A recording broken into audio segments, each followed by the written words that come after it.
ಎಲ್ಲರಿಗೂ ನಮಸ್ಕಾರ. Learn with Chetan YouTube ಚಾನಲ್ಗೆ ನಿಮ್ಮೆಲ್ಲರಿಗೂ ಆಧಾರದ ಸುಸ್ವಾಗತ. ಇಂದಿನ ದಿನ ನಾವು 8ನೇ ತರಗತಿಯ ಪಾಠ ಆಧಾರಿತ ಮೌಲ್ಯಾಂಕನ ಪ್ರಥಮ ಭಾಷೆ ಕನ್ನಡ ವಿಷಯದ ಘಟಕ ಪರೀಕ್ಷೆ 1 ಮಗ್ಗದ ಸಾಹೇಬ ಮತ್ತು ಕನ್ನಡಿಗರ ತಾಯಿ ಎಂಬ ಅಧ್ಯಾಯಗಳ ಒಂದು ಪಾಠ ಆಧಾರಿತ ಮೌಲ್ಯಾಂಕನ ಅಂದರೆ LB ಆಧಾರಿತ ಪ್ರಶ್ನೆ ಪತ್ರಿಕೆ ಹಾಗೂ ಕೀ ಉತ್ತರಗಳನ್ನು ನಾವು ನೋಡ್ತಾ ಹೋಗೋಣ. ಸೊ ಇದು ಒಟ್ಟು 20 ಅಂಕದ ಪ್ರಶ್ನೆ ಪತ್ರಿಕೆ ಆಗಿರ್ತದೆ.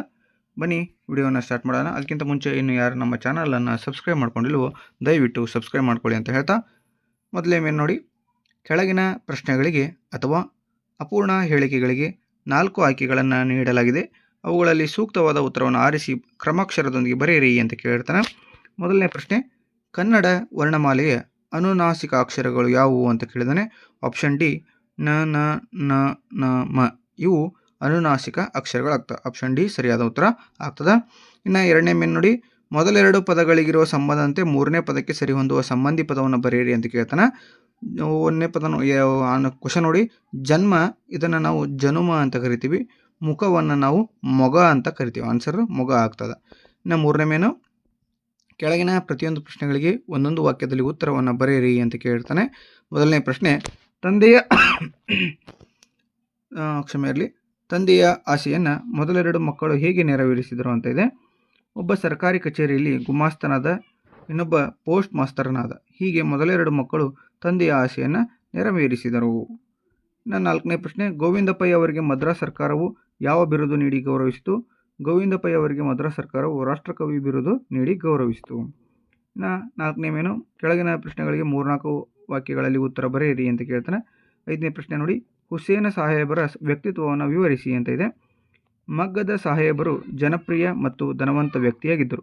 ಅವರು ಮಸೀದಿ ಮಾತ್ರವಲ್ಲ, ದೇವಸ್ಥಾನವನ್ನು ಕಟ್ಟಿಸಿದ್ದರು. ಇಂದಿಗೂ ಈ ದೇವಸ್ಥಾನದಲ್ಲಿ ರಥೋತ್ಸವದ ಸಮಯದಲ್ಲಿ ಅವರ ಮನೆತನದ ಹಿರಿಯ ಪ್ರತಿನಿಧಿಗೆ ಎಲ್ಲರಿಗಿಂತಲೂ ಮುಂದಾಗಿ ಪ್ರಸಾದವನ್ನು ಪಡೆಯುವ ಹಕ್ಕಿದೆ ಅಂತ ಬರೀಬೇಕಾಗ್ತದೆ. ಇನ್ನು ಆರನೇ ಪ್ರಶ್ನೆ, ಕನ್ನಡ ನಾಡಿನ ಪ್ರಕೃತಿ ವೈಶಿಷ್ಟ್ಯವೇನು ಅಂತ ಕೇಳಿದಾನೆ. ಕನ್ನಡ ನಾಡಿನಲ್ಲಿ ವಿಧ ವಿಧವಾದ ಹಣ್ಣು ಕಾಯಿಗಳನ್ನು ನೀಡುವ ಮರ ಗಿಡಗಳಿವೆ. ತರತರವಾದ ಹೂವು ಪತ್ರೆಗಳನ್ನು ನೀಡುವ ಲತೆಗಳಿವೆ. ತೆನೆಯ ಸಾರದಿಂದ ಕೂಡಿದ ಗಾಳಿ ಬೀಸುತ್ತದೆ. ಪಕ್ಷಿ ಪ್ರಾಣಿ ಹಾವುಗಳ ಸಮೂಹವಿದೆ. ನದಿ ನಗರ ಪರ್ವತಗಳ ಸಮೂಹ ಇದೆ. ಇಲ್ಲಿ ಇಲ್ಲದ ಸೌಂದರ್ಯ ಎಲ್ಲೂ ಇಲ್ಲ. ಜೇನು ಸುರಿಯುವ ಹಾಲು ಹರಿವ ಸ್ವರ್ಗ ಭೂಮಿ ನಮ್ಮ ಕನ್ನಡ ನಾಡು ಎಂದು ಕನ್ನಡ ನಾಡಿನ ಪ್ರಕೃತಿ ವೈಶಿಷ್ಟ್ಯವನ್ನು ಕವಿ ವರ್ಣಿಸಿರ್ತಾರೆ. ಇನ್ನು ಕವಿ ಐದನೇ ಪ್ರಶ್ನೆ ನೋಡಿ, ಐದನೇ ಮೇನು, ಕೆಳಗಿನ ಕವಿ ಸಾಹಿತಿಯ ಜನ್ಮಸ್ಥಳ, ಕಾಲ, ಕೃತಿ, ಬಿರುದು ಅಥವಾ ಪ್ರಶಸ್ತಿಗಳನ್ನು ಕುರಿತು ವಾಕ್ಯ ರೂಪದಲ್ಲಿ ಬರೆಯಿರಿ ಅಂತ ಒಂದು ಪ್ರಶ್ನೆ ಇರ್ತದೆ. ಏಳನೇ ಪ್ರಶ್ನೆ ನೋಡಿ, ಬಾಗಲೋಡಿ ದೇವರಾಯ ಅವರದು. ಬಾಗಲೋಡಿ ದೇವರಾಯ ಅವರು 1927 ದಕ್ಷಿಣ ಕನ್ನಡ ಜಿಲ್ಲೆಯ ಬಾಗಲೋಡಿಯವರು. ಮಂಗಳೂರಿನ ಸರ್ಕಾರಿ ಕಾಲೇಜಿನಲ್ಲಿ ಇಂಗ್ಲಿಷ್ ಪ್ರಾಧ್ಯಾಪಕರಾಗಿದ್ದರು. ಆ ಕಾಲಕ್ಕೆ IAS ಪರೀಕ್ಷೆಯಲ್ಲಿ ತೇರ್ಗಡೆ ಹೊಂದಿ ವಿದೇಶಿ ಸೇವೆಗೆ ಆಯ್ಕೆಯಾದರು. ಮಾಸ್ತಿ ಹಾಗೂ ಇವರು ಸಮಕಾಲೀನ, ಮಾಸ್ತಿ ಅಯ್ಯಂಗಾರ್ ಅವರು ಇದ್ರಲ್ಲ, ಅವರು ಹಾಗೂ ಇವರು ಸಮಕಾಲೀನವರು, ಅಂದರೆ ಒಂದೇ ವಯಸ್ಸಿನವರು ಅಂತ ಹೇಳ್ಬೋದು. ಅದಲ್ಲದೆ ಸಣ್ಣ ಕಥೆಗಳನ್ನು ಬರೆದವರು.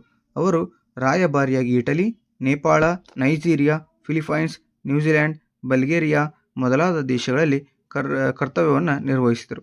ಅವರ ಕಥಾ ಸಂಗ್ರಹಗಳೆಂದರೆ ಹುಚ್ಚು ಮನಸ್ಸಿನ ಮುನುಸಿಫಾ ಮತ್ತು ಇತರೆ ಕಥೆಗಳು, ಆರಾಧನ, ರುದ್ರಪ್ಪನ ರೌದ್ರ ಮತ್ತು ಇತರೆ ಕಥೆಗಳು.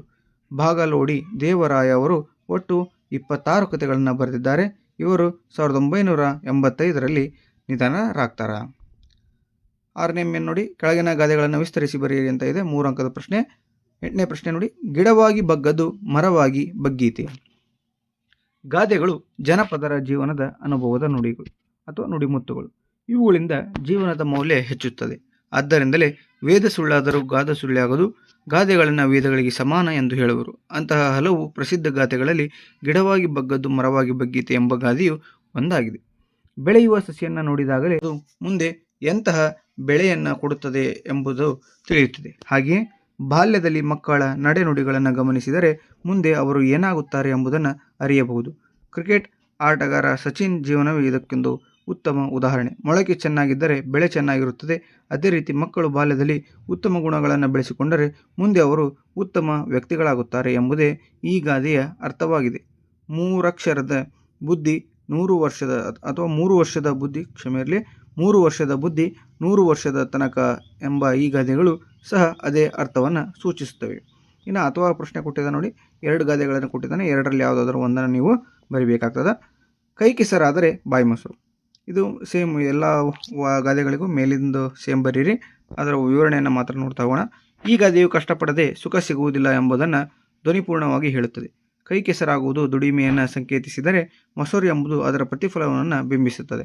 ಬಸವಣ್ಣನವರ ಕಾಯಕವೇ ಕೈಲಾಸ ಎಂಬ ಮಾತು ಮೇಲಿನ ಗಾದೆಯನ್ನು ಪುಷ್ಟೀಕರಿಸುತ್ತದೆ. ಕೈ ಕೆಸರಾದರೆ ಬಾಯಿ ಮೊಸರು ಅಂದರೆ ಕಷ್ಟಪಟ್ಟು ದುಡಿದರೆ ಸುಖ ಉಂಟು ಎಂದರ್ಥ. ಸೋಮಾರಿಯಾಗಿ ಸುಮ್ಮನೆ ಕುಳಿತುಕೊಳ್ಳಬಾರದು. ಯಾವುದಾದರೊಂದು ಕೆಲಸ ಮಾಡುವುದರಿಂದ ನಮ್ಮ ಹೊಟ್ಟೆ ತುಂಬುತ್ತದೆ, ನಮ್ಮ ಬಾಯಿ ಮೊಸರಿನ ರುಚಿ ನೋಡುವಂತಾಗುತ್ತದೆ. ಕೈ ಕೆಸರಾಗುವುದಲ್ಲ, ಈ ಮಾತು ಮಾಡುವುದಾದರೂ ಹೇಗೆ, ಈ ಕೆಲಸ ಮಾಡುವುದಾದರೂ ಹೇಗೆ ಎಂದು ಯೋಚಿಸುತ್ತಾ ಕುಳಿತರೆ ಯಾವ ಕೆಲಸವನ್ನು ಮಾಡಲು ಸಾಧ್ಯವಿಲ್ಲ. ಕೆಲಸ ಮಾಡದಿದ್ದರೆ ಹಣ ಸಂಪಾದನೆಯಾಗದಿದ್ದರೆ ಹೊಟ್ಟೆ ತುಂಬುವುದಿಲ್ಲ. ಜೀವನ ಸುಖವಾಗಿ ಸಾಗಬೇಕಾದರೆ ಕೈ ಕೆಸರಾಗಲೇಬೇಕು, ಕೈ ತುಂಬ ಸಂಪಾದನೆಯಾಗಲೇಬೇಕು. ಆಗ ನಮಗೆ ಒಳ್ಳೆಯ ಊಟ ಆಹಾರ ಸಿಗುವಂತಾಗುತ್ತದೆ. ಅದಕ್ಕೆ ಹಿರಿಯರು ಹೇಳಿದ್ದು ಕೈ ಕೆಸರಾದರೆ ಬಾಯಿ ಮೊಸರು ಅಂತ. ಓಕೆನಾ. ಇನ್ನು ನೆಕ್ಸ್ಟ್ ನೋಡ್ತಾ ಹೋಗೋಣ. ಸಂದರ್ಭ ಮತ್ತು ಸ್ವಾರಸ್ಯವನ್ನು ಬರೆಯಿರಿ ಅಂತ ಕೇಳಿದಾನೆ. 9ನೇ ಪ್ರಶ್ನೆ, ನಿನ್ನ ಕಲ್ಲೇ ನುಡಿಯುವುದಲ್ಲ ಅಂತ ಇದೆ. ಸೊ ಬನ್ನಿ ಆನ್ಸರ್ ನೋಡ್ತಾ ಹೋಗೋಣ. ಆಯ್ಕೆ, ಈ ವಾಕ್ಯವನ್ನು ಶ್ರೀ ಎನ್.ಎಸ್. ರಘುನಾಥ್ ಅವರು ಸಂಪಾದಿಸಿರುವ ಶತಮಾನದ ಮಕ್ಕಳ ಸಾಹಿತ್ಯ ಎಂಬ ಸಂಕಲನದಿಂದ ಆಯ್ದ ಶ್ರೀ ಎಂ. ಗೋವಿಂದ ಪೈ ಅವರು ರಚಿಸಿರುವ ಕನ್ನಡಿಗರ ತಾಯಿ ಎಂಬ ಪದ್ಯ ಭಾಗದಿಂದ ಆರಿಸಲಾಗಿದೆ. ಸಂದರ್ಭ, ಹಳೆಬೀಡು, ಬೇಲೂರು, ಶ್ರವಣಬೆಳಗೊಳ, ಕಾರ್ಕಳ ಹೀಗೆ ಕನ್ನಡ ನಾಡಿನ ಶಿಲ್ಪಕಲಾ ಸೌಂದರ್ಯದ ವೈಭವವನ್ನು, ಅದರ ಸೌಂದರ್ಯವನ್ನು ಕುರಿತು ವರ್ಣಿಸುವ ಸಂದರ್ಭದಲ್ಲಿ ಈ ಮಾತನ್ನು ಹೇಳಿದ್ದಾರೆ. ಇನ್ನು ಸ್ವಾರಸ್ಯ ಏನಪ್ಪ ಅಂದರೆ, ನಮ್ಮ ಕನ್ನಡ ನಾಡಿನಲ್ಲಿ ಶಿಲ್ಪಕಲಾಕೃತಿಗಳು ಕನ್ನಡ ನಾಡಿನ ಭವ್ಯ ಇತಿಹಾಸದ ಹಿನ್ನೆಲೆಯ ಕಥೆಯನ್ನು ಹೇಳುವುದರ ಮೂಲಕ ಬಹು ಸ್ವಾರಸ್ಯಪೂರ್ಣವಾಗಿ ಮೂಡಿ ಬಂದಿದೆ ಅಂತ ಬರೀಬೇಕಾಗ್ತದೆ. ಇಷ್ಟು ಬರೆದ್ರೆ ನಿಮಗೆ 3 ಅಂಕಗಳು ಸಿಗ್ತವೆ. ಇನ್ನು 8 ವಾಕ್ಯಗಳಲ್ಲಿ ಉತ್ತರವನ್ನು ಬರೆಯಿರಿ ಅಂತ ಇದೆ. ಒಂದು ಪ್ರಶ್ನೆ ನೋಡಿ ಕೊಟ್ಟಿದ್ದಾನೆ, 3 ಅಂಕದ ಒಂದು ಪ್ರಶ್ನೆ. 10ನೇ ಪ್ರಶ್ನೆ ನೋಡಿ, ರಹೀಮನಿಗೆ ಮಗ್ಗದ ಬಗ್ಗೆ ದ್ವೇಷ ಉಂಟಾಗಲು ಕಾರಣವೇನು ಅಂತ ಕೇಳಿದ್ದಾನೆ. ಅಬ್ದುಲ್ ರಹೀಮನಿಗೆ ಮಗ್ಗದ ಸಾಹೇಬ ಎಂದು ಹೇಳಿದರೆ ಬಹು ಸಿಟ್ಟು ಬರುತ್ತಿತ್ತು. ಅನಿಷ್ಟ ಮಗ್ಗದ ಹೆಸರೆತ್ತಬೇಡಿ, ಮಗ್ಗವಲ್ಲ ಕೊರಳಿಗೆ ಹಗ್ಗ ಎಂಬುದು ಆತನ ನಿರಾಶೆ ರೋಷಗಳ ಉದ್ಗಾರವಾಗಿತ್ತು. ಏಕೆಂದರೆ ಅವನ ಅಜ್ಜನ ಕಾಲದಲ್ಲಿ ಬ್ರಿಟಿಷರು ಹಗ್ಗದ ವಿಲಾಯಿತಿ ಮಿಲ್ಲಿನ ಬಟ್ಟೆಗಳನ್ನು ನಮ್ಮ ದೇಶದಲ್ಲಿ ಹೇರಿಬಿಟ್ಟರು. ಅವೇನು ನಿಜಕ್ಕೂ ನಿಕೃಷ್ಟ ವಸ್ತುಗಳು. 1 ವರ್ಷದೊಳಗೆ ಕಳೆಬರಗಳಾಗಿ ಹರಕು ಚಿಂದಿಯಾಗುವವು. ಬಣ್ಣವೋ ಒಂದೇ ತಿಂಗಳಲ್ಲಿ ವಿವರಣವಾಗಿ 2 ತಿಂಗಳಲ್ಲಿ ಮಾಯವಾಗುವುದು. ಆದರೇನು ಬಹು ಹಗ್ಗ. ಜನರಿಗೆ ಬೇಕಾದುದು ಹಗ್ಗದ ವಸ್ತು. ಗುಣವನ್ನು ಯಾರು ಕೇಳುತ್ತಾರೆ? ಹಗ್ಗದ ಮಾಲಿನದೇ ಆಧಿಪತ್ಯವಾಯಿತು. ಮಗ್ಗದವರು ಭಿಕಾರಿಗಳಾದರು. ಅವರ ಅನ್ನಕ್ಕೆ ಸಂಚಕಾರವಾಯಿತು. ಈ ಘಟನೆಯು ರಹೀಮನಿಗೆ ಮಗ್ಗದ ಬಗ್ಗೆ ದ್ವೇಷ ಉಂಟಾಗಲು ಕಾರಣವಾಯಿತು ಅಂತ ಬರೀಬೇಕಾಗ್ತದೆ. ಇನ್ನು ಅಥವಾ ಪ್ರಶ್ನೆ ಕೊಟ್ಟಿದ್ದ ನೋಡಿ, 8 ವಾಕ್ಯ ಪ್ರಶ್ನೆಗಳಿಗೆ ಇನ್ನೊಂದು ಪ್ರಶ್ನೆ ಕೊಟ್ಟಿರ್ತಾನೆ. ಅಥವಾದಲ್ಲಿ ಕರೀಮ ಧನವಂತನಾದ ಬಗೆ ಹೇಗೆ ಎಂಬುದನ್ನು ವಿವರಿಸಿ ಅಂತ ಕೇಳಿದಾನೆ. ಮಹಾತ್ಮ ಗಾಂಧಿಯವರ ಪ್ರೇರಣೆಯಿಂದ ಕೆಲವು ಶಾಲೆಗಳಲ್ಲಿ ನವೀನ ಶಿಕ್ಷಣ ಆರಂಭವಾಯಿತು. ಆ ವ್ಯವಸ್ಥೆಯಲ್ಲಿ ವಿದ್ಯಾರ್ಥಿಗಳಿಗೆ ಹಲವು ತರಹದ ಔದ್ಯೋಗಿಕ ಶಿಕ್ಷಣವನ್ನು ಕೊಡುವುದು. ಕೆಲವರಿಗೆ ಮಗ್ಗದ ಕೆಲಸವನ್ನು ಕಲಿಸತೊಡಗಿದ್ದರು. ಹುಡುಗ ಕರೀಂ ಮಗ್ಗದ ಕೆಲಸವನ್ನು ಮೀನು ನೀರಿನಲ್ಲಿ ಈಜುವಷ್ಟೇ ಸುಲಭವಾಗಿ ಕಲಿತು ಬಹು ನಿಪುಣನಾಗಿ ಬಿಟ್ಟ. ಕರೀಂ ಶಾಲೆಯ ಮಗ್ಗದಲ್ಲಿ ಒಂದು ಪರಿವರ್ತನೆಯನ್ನು ತನ್ನದೇ ಬುದ್ಧಿವಂತಿಕೆ ಹಾಗೂ ಕೌಶಲ್ಯದಿಂದ ಮಾಡಿಬಿಟ್ಟಿದ್ದ.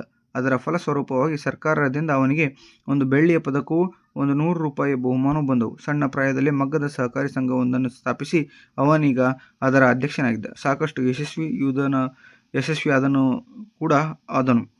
ಯಶಸ್ವಿವಂತನೂ ಕೂಡ ಆದನು. ಅದು ಅಲ್ಲದೆ ಮಗ್ಗದ ಯಂತ್ರದ ಪ್ರಯೋಗದಲ್ಲಿ ಹೊಸ ಸುಧಾರಣೆಗಳನ್ನು ಪರಿವರ್ತನೆಗಳನ್ನು ತಂದು ಹೆಸರು ಮಾಡಿದನು. ಕರೀಮನ ಸಾಧನೆ ಗುರುತಿಸಿ ರಾಷ್ಟ್ರಪತಿಯವರು ಪದ್ಮಭೂಷಣ ಬಿರುದನ್ನು ಕೊಟ್ಟರು. ಹೀಗೆ ಕರೀಂ ಮಗ್ಗದ ಹುಸೇನ್ ಸಾಹೇಬರ ಹೆಸರಿಗೆ ಕೀರ್ತಿಯನ್ನು ತಂದನು ಅಂತ ಬರೆದ್ರೆ ನಿಮಗೆ ಸಂಪೂರ್ಣವಾದ ಅಂಕಗಳು ಸಿಗ್ತವೆ. ಓಕೆನಾ. ಸೊ ಇದಾಗಿತ್ತು ಇಂದಿನ ವಿಡಿಯೋ. ಇಂದಿನ ವಿಡಿಯೋದಲ್ಲಿ ನಾವು 8ನೇ ತರಗತಿಯ ಕನ್ನಡ ವಿಷಯದ ಒಂದು ಪಾಠ ಆಧಾರಿತ ಮೌಲ್ಯಾಂಕನ ಆಗಿರ್ತಕ್ಕಂತಹ ಮಗ್ಗದ ಸಾಹೇಬ ಮತ್ತು ಕನ್ನಡಿಗರ ತಾಯಿ ಎಂಬ 2 ಅಧ್ಯಾಯಗಳ ಒಂದು LB ಆಧಾರಿತ ಪ್ರಶ್ನೆ ಪತ್ರಿಕೆ ಹಾಗೂ ಕೀ ಉತ್ತರಗಳನ್ನು ನೋಡಿದ್ವಿ ನಾವು. ಈ ಒಂದು ವಿಡಿಯೋ ನಿಮಗೆ ಇಷ್ಟ ಆಗಿದ್ದರೆ ದಯವಿಟ್ಟು ಲೈಕ್ ಮಾಡಿ, ಶೇರ್ ಮಾಡಿ, ಕಮೆಂಟ್ ಮಾಡಿ, ಹಾಗೆ ಸಬ್ಸ್ಕ್ರೈಬ್ ಮಾಡ್ಕೊಳ್ಳೋದನ್ನು ಮರಿಬೇಡಿ. ನಿಮಗೆ ಯಾವ ಚಾಪ್ಟರ್ಗಳ ಮೇಲೆ ಅಭ್ಯಾಸದ ಪ್ರಶ್ನೆಗಳು ಹಾಗೆ ಪಾಠದ ಒಳಗಿನ ಪ್ರಶ್ನೆಗಳಿಗೆ ಉತ್ತರಗಳು ಬೇಕು ಅನ್ನೋದನ್ನು ಕಮೆಂಟ್ ಬಾಕ್ಸಲ್ಲಿ ತಿಳಿಸೋದ್ರ ಮೂಲಕ ನಮಗೆ ಮಾಹಿತಿಯನ್ನು ನೀಡಿ ಅಂತ ಹೇಳ್ತಾ, ಈ ವಿಡಿಯೋ ನಿಮ್ಗೆ ಇಷ್ಟ ಆಗಿದ್ದರೆ ದಯವಿಟ್ಟು ಹೈಪ್ ಬಟನ್ನ ಕ್ಲಿಕ್ ಮಾಡಿ. ಹೈಪ್ ಬಟನ್ನ ಕ್ಲಿಕ್ ಮಾಡೋದ್ರಿಂದ ಈ ನಮ್ಮ ವಿಡಿಯೋ ಇನ್ನೂ ಹೆಚ್ಚು ವಿದ್ಯಾರ್ಥಿಗಳಿಗೆ ತಲುಪಲಿಕ್ಕೆ ಸಹಾಯ ಆಗುತ್ತೆ ಅಂತ ಹೇಳ್ತಾ ಎಲ್ಲರಿಗೂ ಧನ್ಯವಾದಗಳು.